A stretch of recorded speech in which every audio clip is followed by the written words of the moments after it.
Steel, petroleum and natural gas, road and transport, highway, human resource development.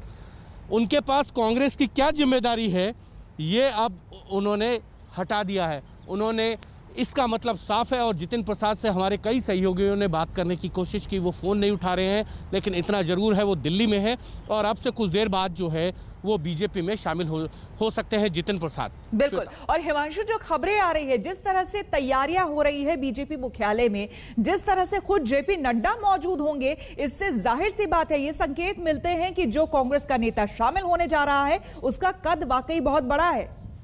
देखिए, बिल्कुल श्वेता, ये बात तो जग जाहिर है कि जितिन प्रसाद एक बड़े नेता हैं।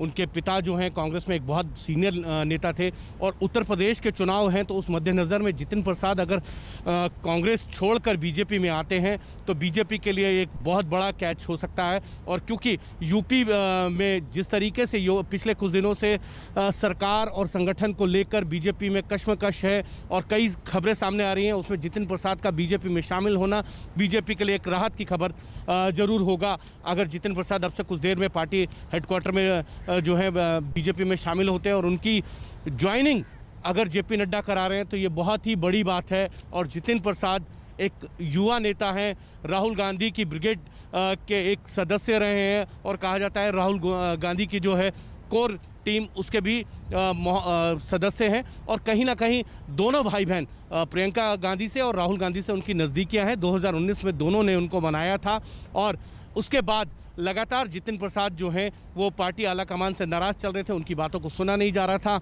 और ये कहा जा रहा है कि जितिन प्रसाद जो है पिछले कुछ समय से बीजेपी के नेताओं के संपर्क में है। और ऐसे में जब यूपी को लेकर, चुनाव को लेकर बीजेपी में घमासान मचा हो, उसमें जितिन प्रसाद अगर बीजेपी आते हैं तो बीजेपी आला कमान के लिए एक बड़ी खबर होगी।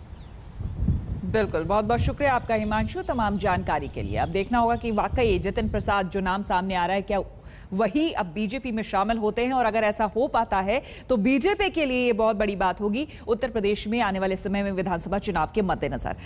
आपको बता दें कि अब बात हम बंगाल में बीजेपी में मचे घमासान की करने जा रहे हैं।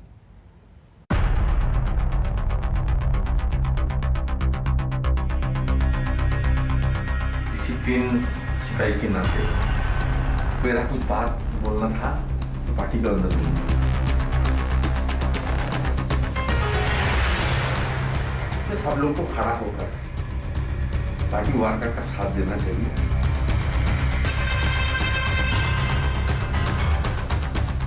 बीजेपी के अनुरोध करब निजेरा बसे आगे निजेদের মধ্যে অন্তর্দ্বন্দ্ব অন্তর্কলহ মেটান।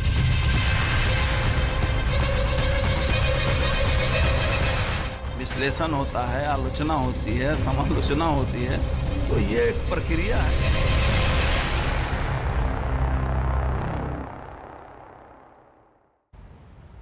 ऐसा लगता है कि बंगाल बीजेपी में सब कुछ ठीक ठाक नहीं है।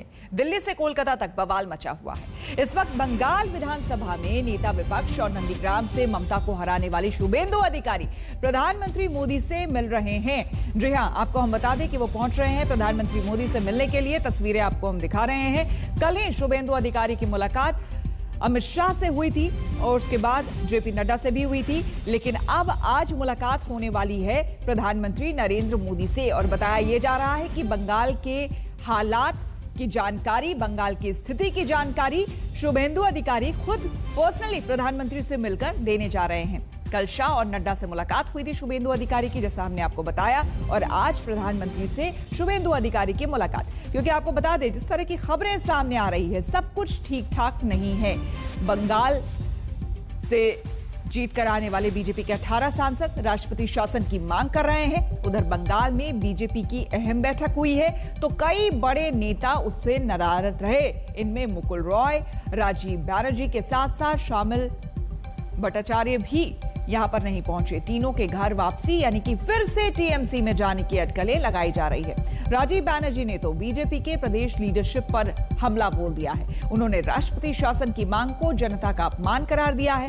मुकुल रॉय ने चुप्पी साध रखी है, लेकिन उनके बेटे ने टीएमसी में जाने की इच्छा जाहिर की है, जिससे सभी हैरान हैं। मुकुल रॉय की पत्नी बीमार हैं और उन्हें देखने खुद अभिषेक बैनर्जी पहुंचे, जिसके बाद अटकलों का बाजार और गर्म हो गया है। तो ये जो तस्वीरें आप देख रहे हैं मुकुल रॉय, ये शांत है, इन्होंने कुछ नहीं बोला है, लेकिन इनके जो बेटे हैं उन्होंने जाहिर की है अपनी इच्छा टीएमसी में शामिल होने की।